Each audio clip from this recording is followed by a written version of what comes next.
Welcome to Latent Treasures, a uniquely uplifting podcast filled with inspiring guests to brighten your week.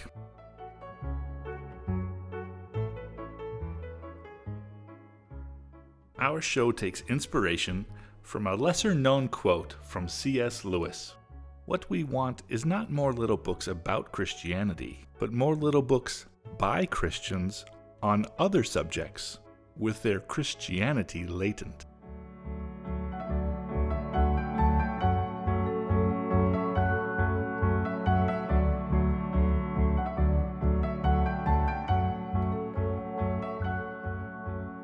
While I love books, this is 2020. And let's face it, audio is a lot easier to produce. But you are more than welcome to think of our little podcast as a bunch of little books about various topics, lived by ordinary people. But these people are quite extraordinary in the way their faith drives them and fuels their journey. Journeys on which they're making profound impacts on everyone around them.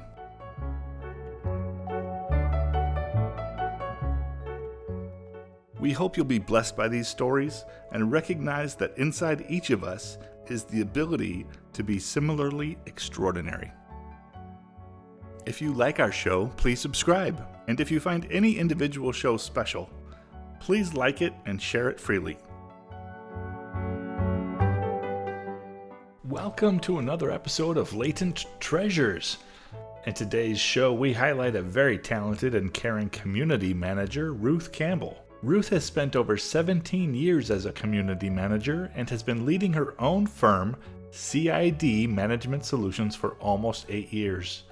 You may wonder what makes Ruth a special guest of this podcast, and we're happy to tell you. It's her approach to her profession which has made her stand out. As you may or may not know, Be the Church is a ministry that was begun by the founder of Royal Real Estate Services.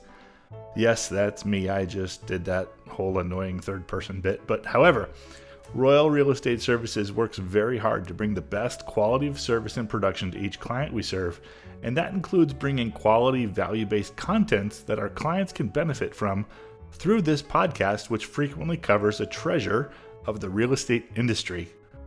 A huge share of our clients work with property or community managers, and some are exploring the idea, while still others really need to explore the idea but haven't yet. We know that Ruth is a prime example of an exceptional manager, as is her entire firm. So we invited her here today to share with you a bit about the role of a community manager, what a great one looks like, and also, in keeping with our regular theme, shows what running a business in community management looks like when your faith guides your steps. As usual, we want to thank the people who helped make today's show possible, including Cheyenne Summers, who provided our cover art, and Mary Rogers, who provided our show music. Their contact information is also available in our full show notes on our website, bethechurch.org. We invite you to visit their sites and support their respective art and music. I think you'll find they're both amazing, and I know they'd love you to check out their work further. But right now, without further ado, we'd love to introduce you to Ruth Campbell.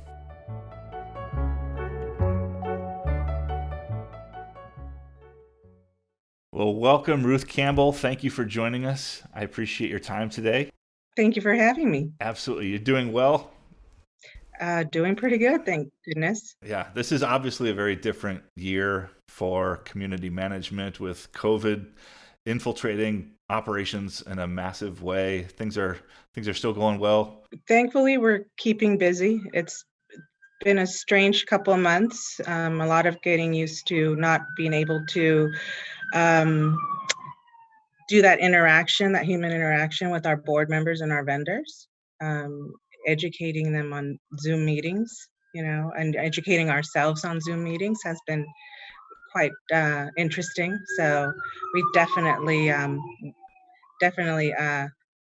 new way of life and running business and meetings. So Yeah. Well, I'm not at all surprised that you've adapted well, and I'm sure that your clients feel you're still there for them, which is awesome. So yeah, definitely, it's opened up. It's been good and it's been bad because having the Zoom board meetings has allowed several owners that wouldn't or originally get the opportunity to attend board meetings in person. So a lot of there's been a lot of positive feedback. And oh, this is great. We should do this more often. So it definitely would be great to be able to do Zoom board meetings, because especially instead of having a meeting that would typically be like at 5 or 6 or 7 o'clock, we're able to schedule it, at 10, 11, 1, 2 p.m. earlier in the day, so that it frees up our evenings Yeah. as community managers. So one less board meeting in the evening. Yeah. So Even that's if been it's, some of them, that's a yeah, great strategy. I think that'll be a great change for the industry in general. yeah, exactly. Oh, that's wonderful. So, for people who haven't gotten to know you before, because I'm sure there's going to be a lot of people exposed to you for the first time, you're a community manager in Southern California, based out of Oxnard, right? Correct. And your reach expands where? Primarily Ventura County here, and our surrounding areas.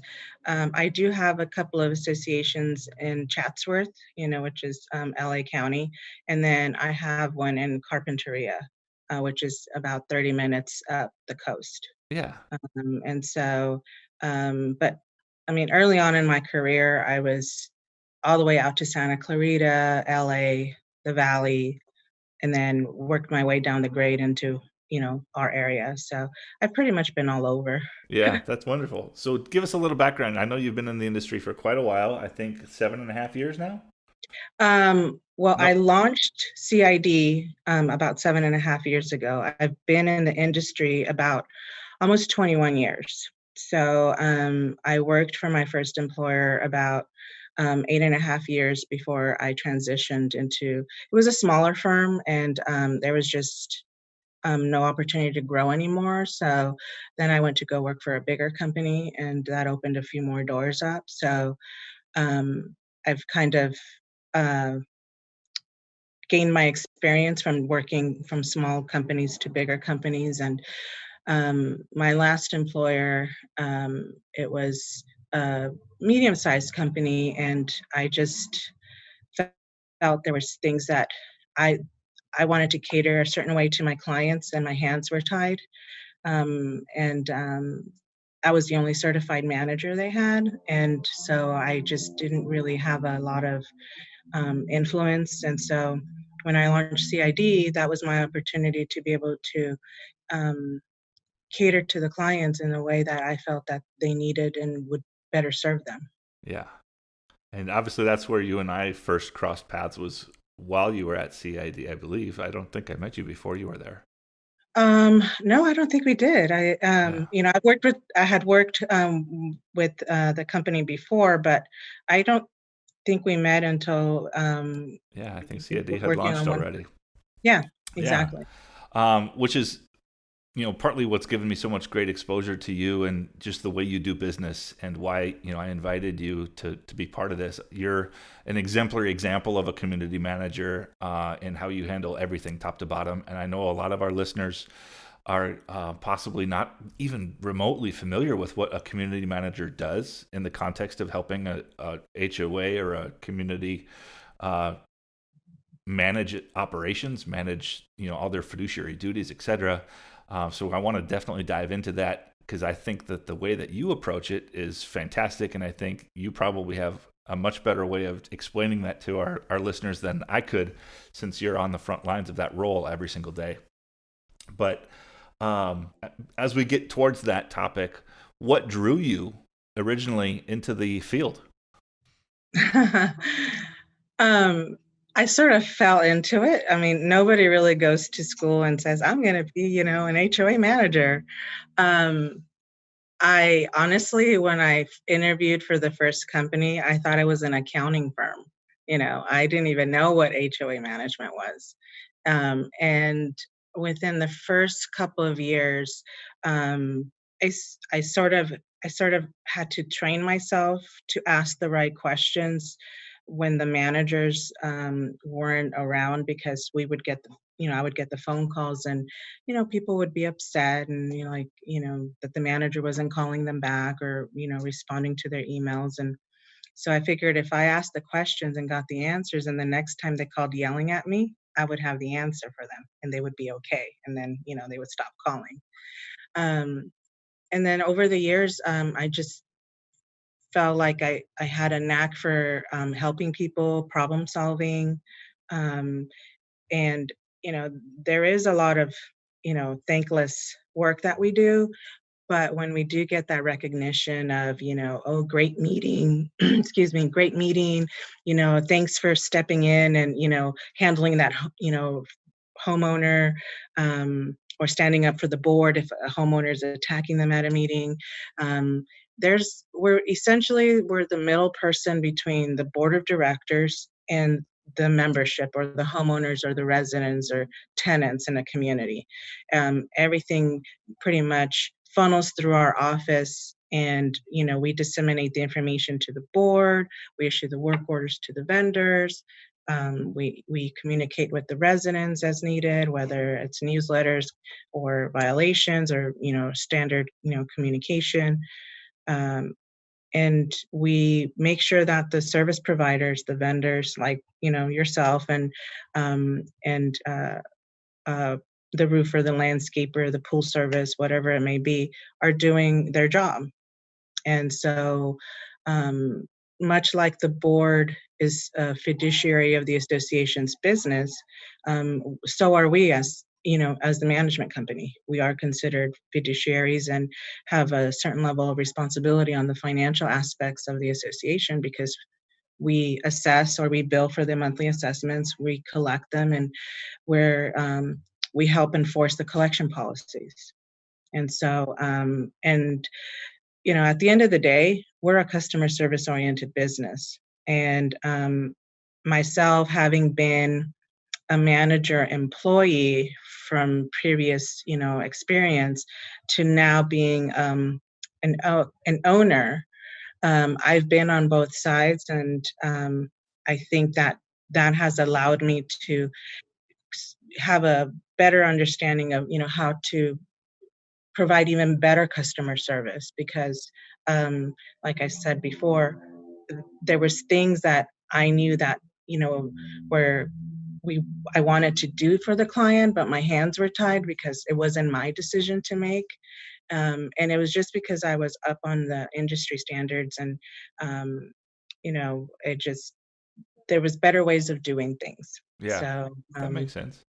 You've yeah. covered a lot actually right there in really what a role of a community manager is. But some of our vendors who are listening to this, some other vendors like myself who listen to this, and or a lot of communities throughout the country, not just Hmm. California, choose to either self-manage, and or a lot of people who live inside of a community association might have really kind of a vague, if any, understanding of what the role does. You just laid out a good number of the pieces of that. Are there other elements that you think, whether it be a self-directed board or members of community associations, really need to understand the value and purpose of a community manager instead of just kind of running it on their own? Right. Well, I'll just tell you what I've experienced when I've taken over associations that have been self-managed for a while, and the reasons why they decide to hire professional management. And it's because board members are volunteers. And a lot of them, they've been on the board for a while, and they've run the association business, for a while because it's hard, as you know, to get people to volunteer to serve on a board, or whether it's dissension or just lack of interest, who knows. But by the time they come to me, it's like they're tired of, um, having their people knock on their door or calling them or emailing them at all hours of the day. They're tired of, being the bad guy of billing and collecting the assessments. A lot of them don't have the proper financial services to do the accounting that is required for associations. And so their books are probably not, um, you know, they're not as clean as they should be. I've had associations that have ledgers on, just the paper ledger uh, notepads, Old and that's school. old school. That's how they're tracking whether a homeowner has paid or not. And so primarily it's that they just are tired of handling everything themselves, of of being the contact person for the vendors or service providers, of having to do everything for the association, and it's like we're volunteers and we're not getting paid to do any of this, and we need help. So I think when you have a self-managed community, um, it's because of that, or the board realizes that they're not up to date on any of the new legislation or accounting principles or anything that pertains to common interest developments or associations and in general. Um, so uh, I've offered consulting, advice and services to potential clients. And I do that anyways. I tell them, even if you decide not to sign with CID, please consider me a reference. If I can refer you to the appropriate person or vendor, I certainly will. I don't have a problem doing that. I'm a big proponent of board education, as well as management education, because I think that gives value to what we say to our boards, what we convey to our boards. I think that what we say will have more value if the board is educated, and not kept in the dark about how they should be conducting business, or what the new legislation is, or just everyday day-to-day business in a community. Yeah. And there's so much. I had no idea 10 years ago how often legislation changes relative to community interests. It's so rapid. And sometimes the changes are significant.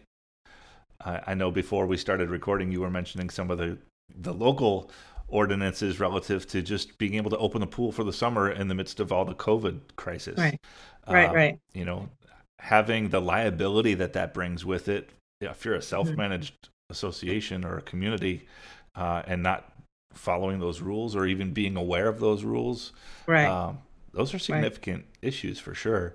And I would definitely say, knowledge and education is huge, and I appreciate that as being part of a core element of what you guys do in your practice is emphasize education.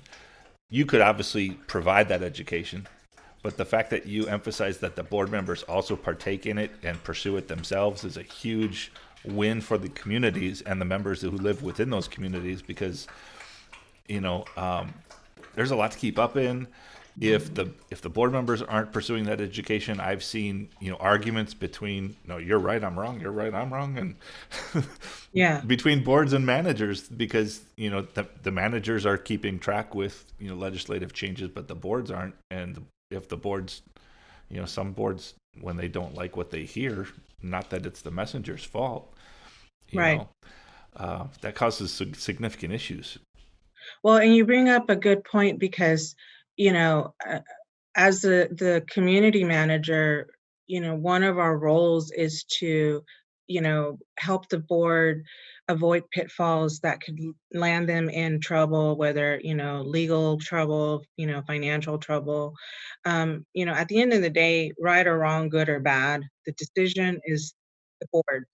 And, all we can do is just um, guide them and give our opinion and our suggestions, and rely on the knowledge and expertise of the experts like yourself, like the association attorney, like the service provider or vendor, if the roofer, if they're talking about a big roofing project.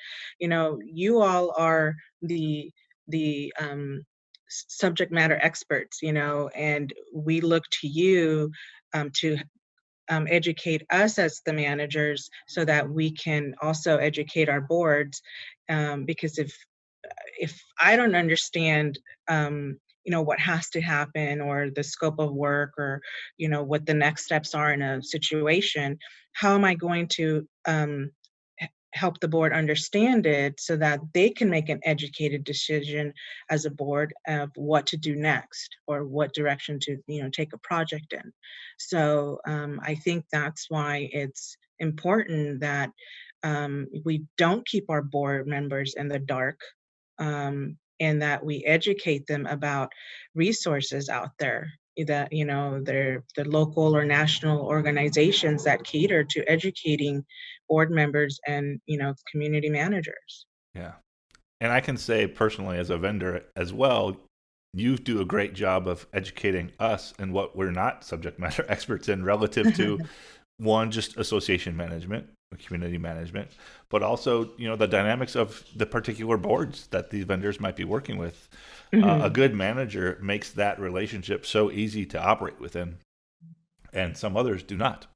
They just, Yeah, you're on your own, right, go right. deal with the board, and, you operate in the dark and hope that you can feel it out along the way without causing any problems. But now, you've always been really fantastic at both equipping boards, as well as, I can say personally, as well as the vendors that you work with. So I certainly appreciate that. So 17 years overall. Sorry, I read my notes wrong before. I apologize. 17 years overall in an industry that's known for relatively high burnout rate, right? What are the Mhm. characteristics that you have intrinsically that have allowed you to last that long, and what maybe are some of the things that you see in people who don't last, that are maybe those gaps? Because I'm assuming Right, there's a fair likelihood that some people might hear this and be like, that's a really interesting career. I'd like to right. know more about that. Who's built for it? Right. So when I started, I heard, that the burnout rate was, 2 to 5 years, and I'm like, really, why? So obviously, as I've, you know, become more involved and experienced, and I realized at least why some of those reasons might be, and I think primarily is it's the fact that it takes a certain type of individual to do what we do, in the respect that you have to be a people person. You have to be willing to listen, um, and be patient, and not take things too personal. And I will admit, the first 5 years of my career, I took things a little personal. I got a little emotional there, and then I build that thick skin. But and I tell my staff, when I have new staff and they're learning to deal with people, um, that I'm not saying it just to say it. I lived it. So please don't take it personal. Don't right off the bat, because otherwise it will consume you. And so you have to be able to communicate with people, whether verbally or in writing. Um, and you have to have the patience to listen to them, because a lot of times um, they just want to be heard. They just want to be heard. They may be going on through something that we don't know about, on their end, and they're calling and they're upset because you sent them a violation, or you sent them a collection letter, and so um, they're they're all upset, and you have to kind of take a step back and realize they're not angry at me. They're angry at their situation. They may have lost their job, they may be going through a divorce, maybe they had a death in the family. You don't know what's going on, on their end. And so we have to be a little bit sympathetic and empathetic. Um, and the biggest thing is you have to be willing to give up a few evenings a month of your life to conduct these board meetings that we go to. On average, most board meetings last 2 hours. On average, they start, about 6 o'clock after people get off of work. Again, because board members are volunteers. They have 9 to 5 jobs too. They don't realize this is our 9 to 5 job, and we potentially have a 14, 16-hour day, on the days we have board meetings. So whenever possible, obviously, we try to, schedule meetings the earlier the better in the day. But it's hard if people work. But that is, I think, one of the biggest things is that it's hard to find individuals who are willing to do the evening board meetings because you do lose out on, family time, social time, you know, and you sacrifice a little bit. Yeah. Um, Well, the other thing, maybe the Zoom meeting uh, popularity of the coronavirus period will yeah, carry over, and maybe that'll start to phase, at least maybe trim down a little bit in frequency. yeah, no, it definitely is definitely making that a possibility for us. Like I said, a meeting that we would typically have at 5, 6 o'clock, we're able to do at, 10, 11, 1 o'clock, 2 o'clock. Even if it's 3 o'clock, by the time it's over, we're still within that, 5 o'clock hour of, being able to check out for the day. Yeah. Sometimes we can check out by 5 o'clock. Right. I didn't mean to interrupt you. Sorry. You had another thought relative to that too.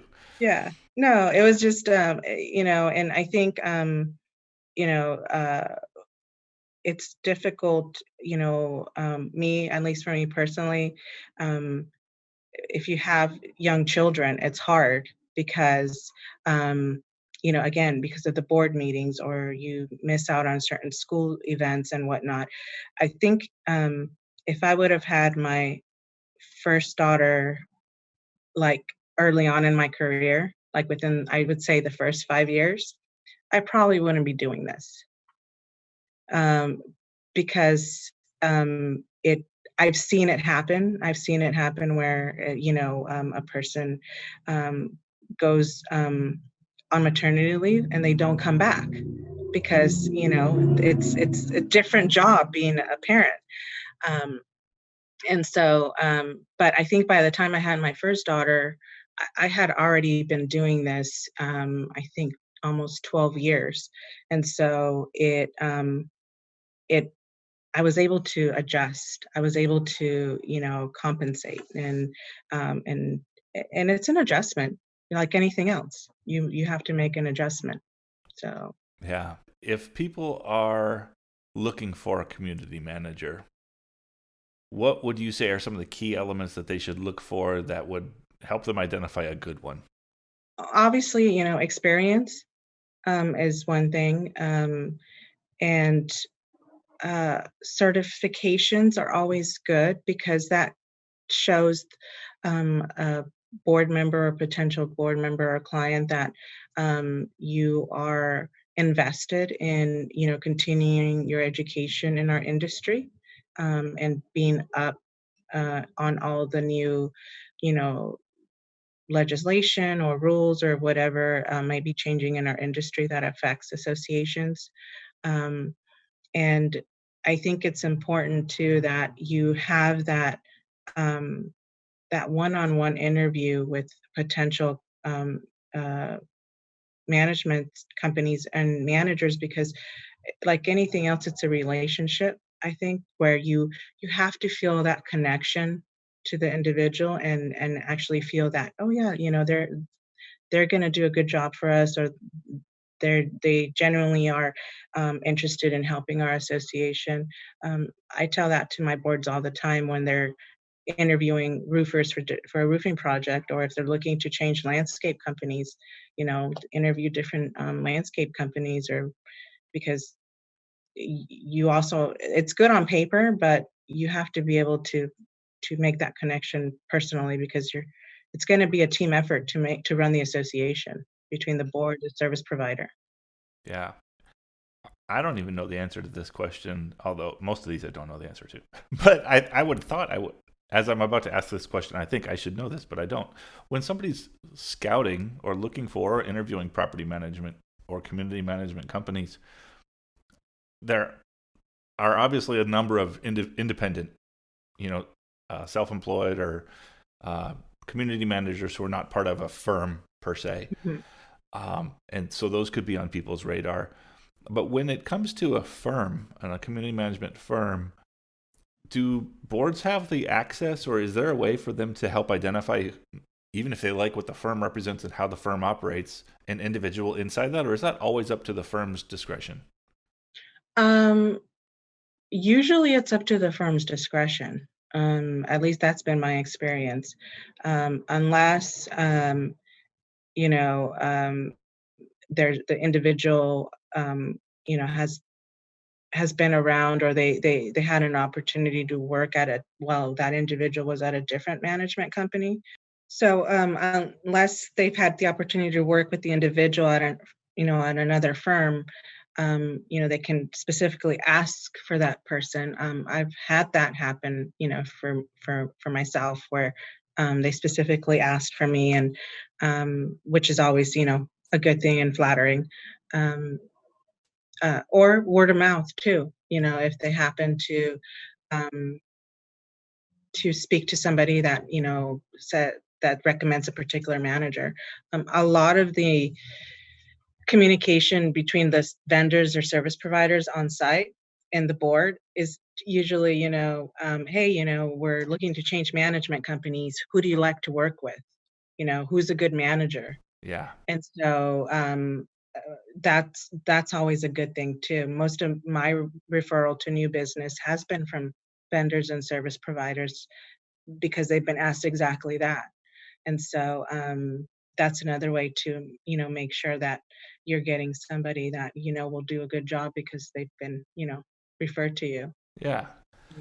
Mm. We both are big fans of CAI, the Community Association Institute, and the education that provides both vendors and board members and managers and people, just in whatever fashion they're in the industry, helping them become Mhm. better at in their role. Um, I think we both, you're very and have been deeply involved with CAI for years, both on committee levels. You've been on the board for 3 years now, both as a vice president of the board, secretary of the board a couple times now. Right. Why and what do you tell your clients when it comes to the opportunity for them to participate with CAI?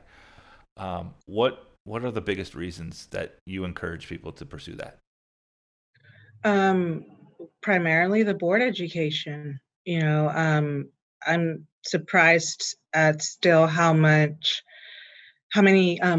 board members are not aware of CAI, or that we have a local chapter that does these, monthly. It used to be lunch and learns until COVID hit, but every month or so there was always a program, an educational program on various topics, and and it, I I tell them that it's extremely beneficial, particularly for new board members.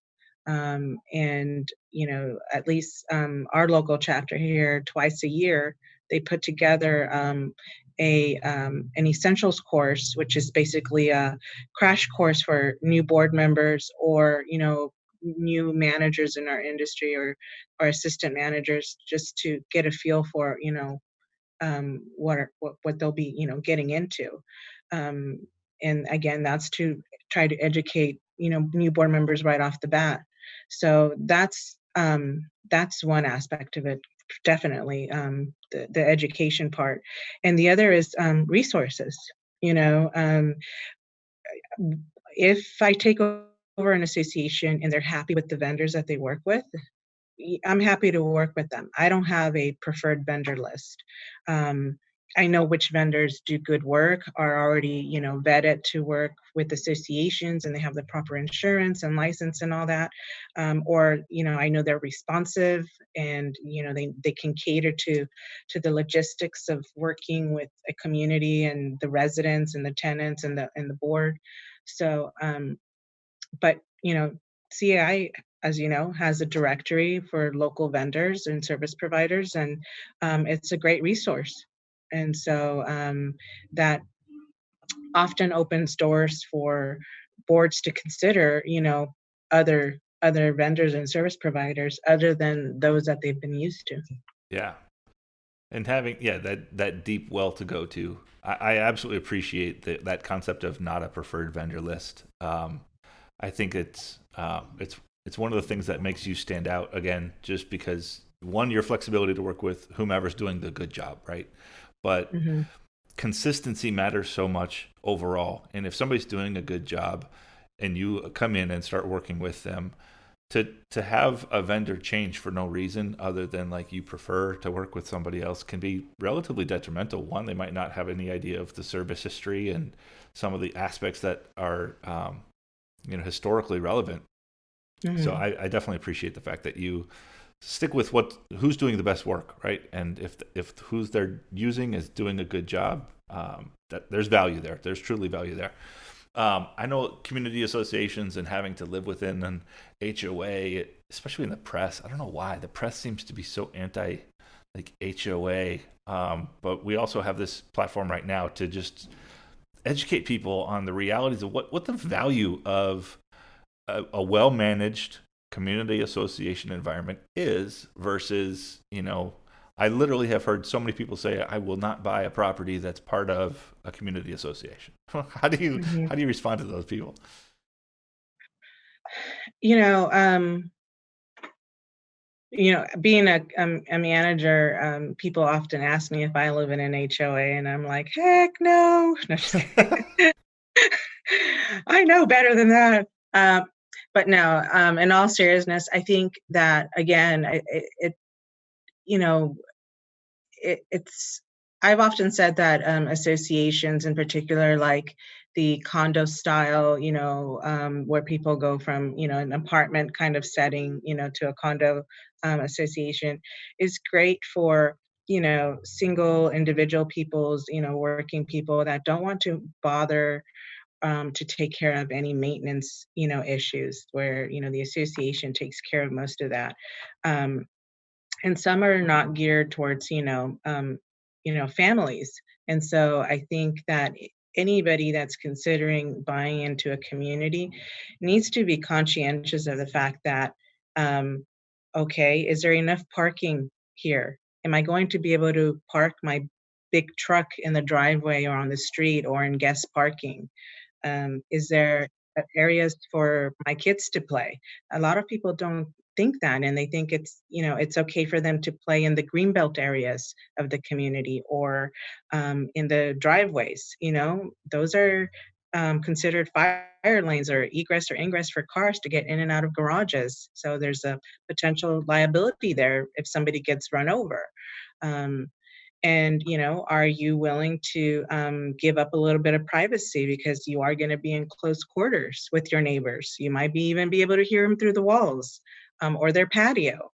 And so, you have to be able to think ahead of those questions and see if you're really wanting to, live in a community because there are rules and regulations. There are covenants, conditions, and restrictions in CCNRs. And yeah, people don't read them.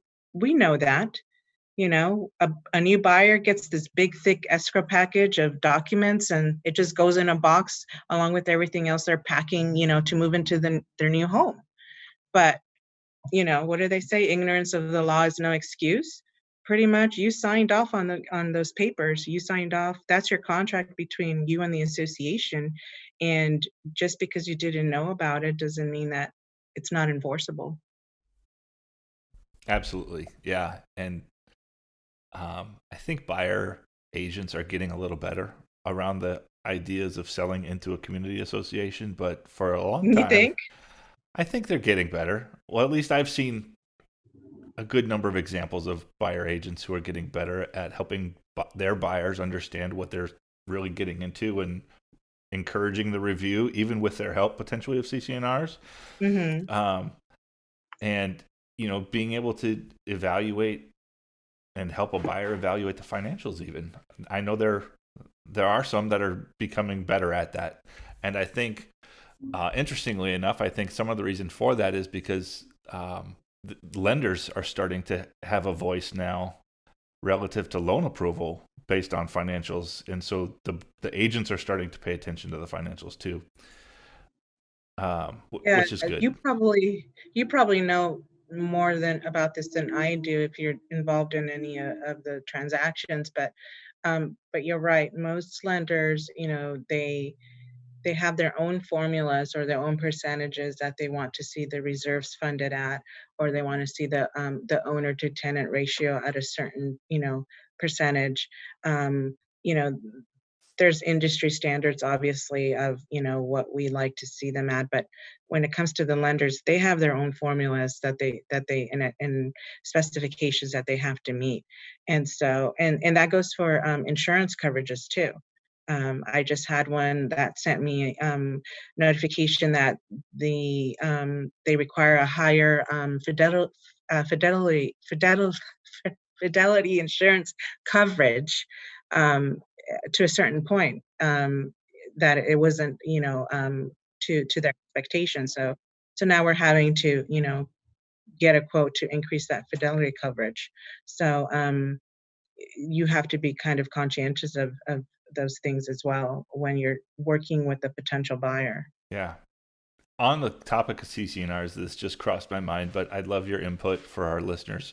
Is there a time or age at which you would encourage any community association, because their CCNRs or governing documents overall are aged to X point, where they really need to evaluate having it redone? And obviously, even state by state and jurisdiction by jurisdiction, that answer could change. But even if you just speak to a degree from California's standpoint, is there a general guideline you could offer boards to say, if your governing documents are this old, you really need to have them evaluated and potentially rewritten?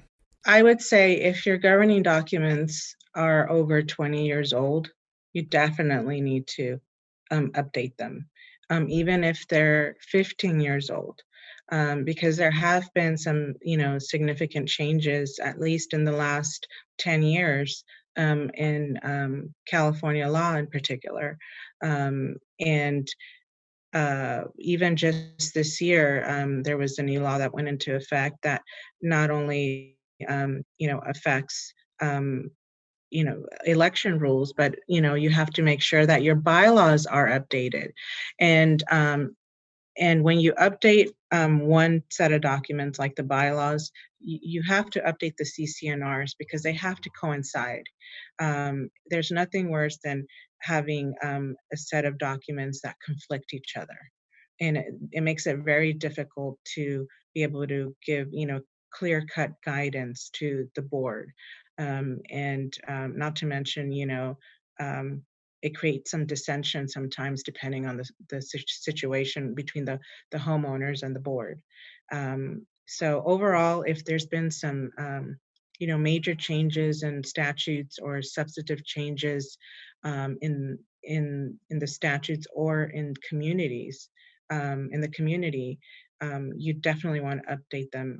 I've had associations that, in particular, when it comes to plan developments or planned unit developments, as they're sometimes referred to, um, where the board decides that they're going to give those owners more responsibility for some of the repair, maintenance, or replacement aspects of the units. And for example, slab leaks is a big one. So where the board decides that they're just having too many insurance claims, they've been dropped by the insurance carrier, so they're going to give that responsibility to the owners. They'll put that out to the vote of the membership. That's a big change. So you definitely want to be able to do that and enforce it. What I usually say is, if it's not in black and white, it's not enforceable. So you definitely want to make sure that your documents um, convey the dynamic or the culture of your community. I think that sounds good. I obviously, neither of us are attorneys. We just put the disclaimer out there. Always check with your legal counsel, and if you don't have a legal Exactly. counsel, get one. We're not, but obviously, you have a ton of value as just experientially relative to that. And I'm sure you've seen plenty of outdated documents, and so I thought your feedback would be valuable there. So thank you for that. Yeah. Um, I should point out it's not an easy process. It does take some time and patience and involvement from the board, or a ad hoc committee or that the board appoints to review the documents, because you actually have to read them. And as the manager, you also should read them and be aware of, what they say, because the board will come to you and say, well, what do you think about this? Or should we do this? Or should we do that? And so you want to be able to give some input, or knowledge, other than, the recommendations of the association attorney. Yeah. Talk about cost versus value when it comes to community management. Obviously, self-directed, self-managed, will save some money, but there's costs to that as well. How do you Right. address that with potentially new clients? So, obviously, the value of hiring a professional management firm, is that, we are responsible for the day-to-day business and operations of your community. Associations are mini corporations, and there are certain, responsibilities that go, corporations codes, business codes, along with the, statutes that apply to in your particular state, that govern associations. So, uh, and as you know, most board members that are volunteers have no knowledge or experience. They're just sort of thrown into the position of serving on the board, whether it's self-serving or whether it's because they want to, see some improvements in the community, or whatever their reason is. But I think even when a person is new on the board and they come on board with a certain agenda, once they're on the other side of the table, they figure out that it's not as easy as they thought it was going to be to get things done. Because you have usually, a board of, 5 people, and you all have to have a discussion, and the majority rules. So um, you have to be able to make the decisions that are in the best interest of the association, and not, individually. Yeah. Yeah. That's very eye opening for a lot of new board members that this is really about the realities of running a multi-million dollar corporation. And it is, Hmm. much like your own job, on many levels, thankless, Yeah, and a lot exactly. of liability comes with it. Um, Right. but yeah, I mean, even just the shared sense of that liability, I think, offsets any potential cost of having a good management firm on your side to help you walk through and reduce. As a board member, you have personal liability too, potentially. Yeah. You know, The exposure and the risk, not only to the association as a whole, as the corporation, but yes, you're right, as an individual, uh, board member, is high too. And I think that's what scares off some board members, in that they, um, they're afraid of being sued, and you have the business judgment rule, where, essentially, if the board is making decisions, and they've done their due diligence, and they've, consulted and referred with, experts, then, they're typically protected, by they're covered by your D&O insurance, or and protected, in the decisions that they make. But if they knowingly make a decision that exposes the association, or contradicts the governing documents or statutes, or is negligent in any way, then that's where the exposure lies, in the individual, liability, because then the association's insurance is not going to cover you. yeah. You stand out to me as not as somebody who operates in everything that you do with your employees, with your clients, with vendors that you interact with. You have a very distinctive commitment to excellence. And not to put you on the spot, but I'm curious where you would say that came from. When did that begin? um, I I think it all started, I think when I was younger and just my upbringing. I think my parents and the work ethic that I saw them, instill in me, and taking responsibility um, for our actions um, and just being able to feel good about yourself at the end of the day. You know, um, obviously, we all go through our ups and downs, but at the end of the day, if you if you if you have faith and you trust that things are happening for a reason, I think that you will come out the better person. I've always tried to you know make decisions that are good for the overall, um, for my good for my family, good for my company. I do try to have the attitude of that we're a team and not necessarily a you versus um, us mentality. Um, and so I try to make sure that um, we're always positive and in everything that we do, and try not to take the negativity, you know, home with us. Yeah. You also, in my experience, I've never seen you compromise. I've never seen you take a shortcut. I've never seen you take the easy way out of a challenging situation. Um, Similarly, where's that fortitude come from? Because there's a lot of times where it's much easier to just compromise on something and move on. Yeah, um, I think I take a lot of pride in my reputation. I'm not perfect. I'm not saying that I am, but I do try to do the best job that I can for my clients. And I'd like to think that I have a good reputation, at least in our area. And I think primarily it's because I don't compromise my integrity.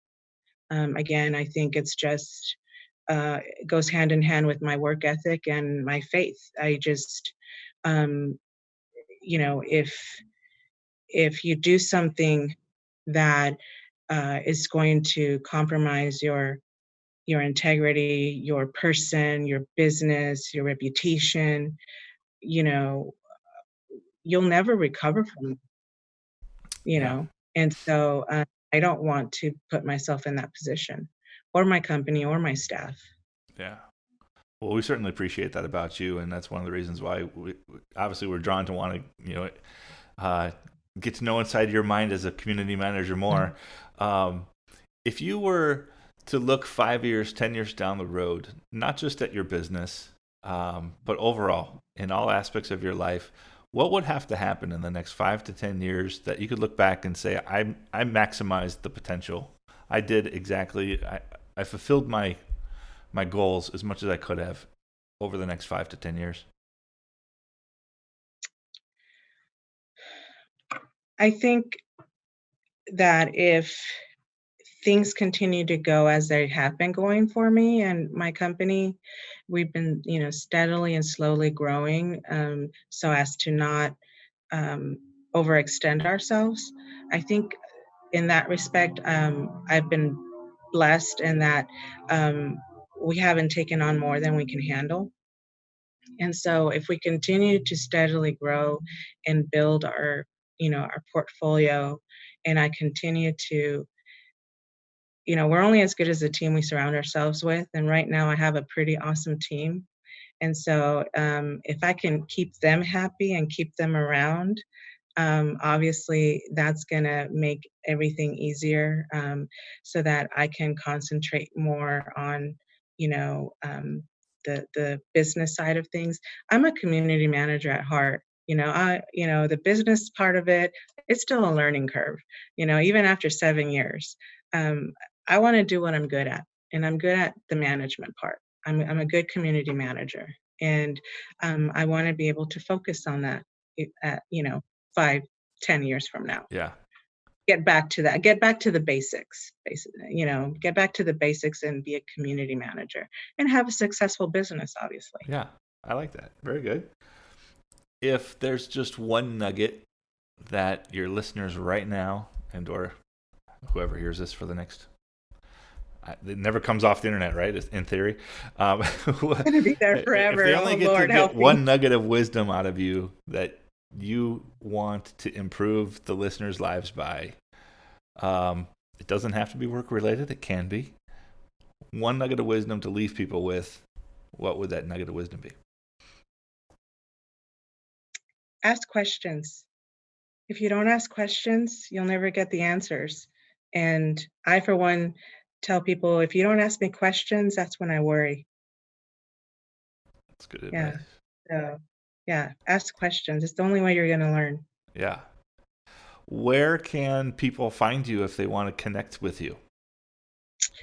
So they can go on our website, which is www.cidmanagementsolutions.com, or they're welcome to email me directly at rcampbell@cidmanagementsolutions.com. Okay. Any social, LinkedIn? No, Okay. I'm kind of on the late train on that. That's okay. Just, haven't gotten there Yeah, yet. we'll include your contact info in the show description too. But I obviously want to thank you for your time. I know we spent a lot of time kind of high level today. We haven't really dug into any like specific nitty gritty management issues relative to communities. But if you're willing, I might want to do that in the future if you're willing to come back again. Yeah, again, if I'm able to help you educate your listeners, I'm all for it. I'd welcome the opportunity to do this again. Well, I appreciate you taking the time today, and I appreciate the way you run your business and the model that you are in the industry. And you are definitely benefiting a lot of clients, and you make working with you as a vendor incredibly easy as well. So thank you for that through the years. And Thank you. I hope you have much success and maybe even some new clients after this. That'd be awesome. That would be definitely a awesome and a blessing for sure. Yeah. Well, thank you so much. I appreciate your time, Ruth. Thank you, Chad. Take care. You too. Thanks.